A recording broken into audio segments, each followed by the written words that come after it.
پیارے ناظرین، اس چینل پر روزانہ قرآن کریم کی ایک آیت، اس کا ترجمہ اور اس کی تفسیر بیان کی جاتی ہے۔ آپ سے گزارش ہے کہ اس چینل کو سبسکرائب کریں تاکہ روزانہ قرآن کریم کی ترتیب کے ساتھ ایک آیت اور اس کا ترجمہ سماعت فرما سکیں۔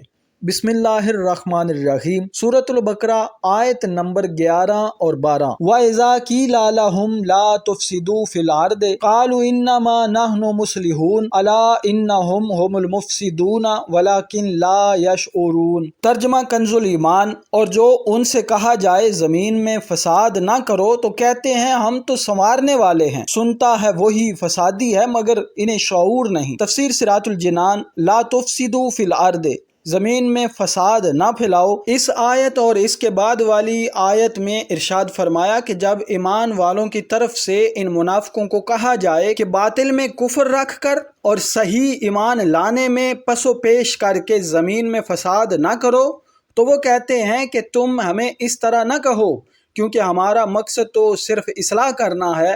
اے ایمان والو، تم جان لو کہ اپنی اسی روش پر قائم رہنے کی وجہ سے یہی لوگ فساد پھیلانے والے ہیں، مگر انہیں اس بات کا شعور نہیں کیونکہ ان میں وہ حس باقی نہیں رہی جس سے یہ اپنی اس خرابی کو پہچان سکیں۔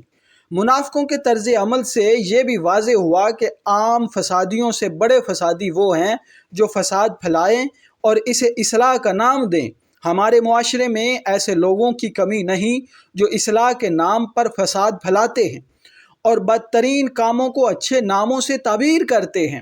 آزادی کے نام پر بے حیائی، فن کے نام پر حرام افعال، انسانیت کے نام پر اسلام کو مٹانا اور تہذیب و تمدن کا نام لے کر اسلام پر اعتراض کرنا، توحید کا نام لے کر شان رسالت کا انکار کرنا، قرآن کا نام لے کر حدیث کا انکار کرنا وغیرہ سب فساد کی صورتیں۔ پیارے ناظرین، میں امید کرتا ہوں کہ یہ ویڈیو آپ کو ضرور پسند آئی ہوگی۔ ملتے ہیں آیت نمبر 13 کے ترجمہ اور تفسیر کے ساتھ۔ اپنا رکھیے بہت سارا خیال۔ السلام علیکم ورحمۃ اللہ وبرکاتہ۔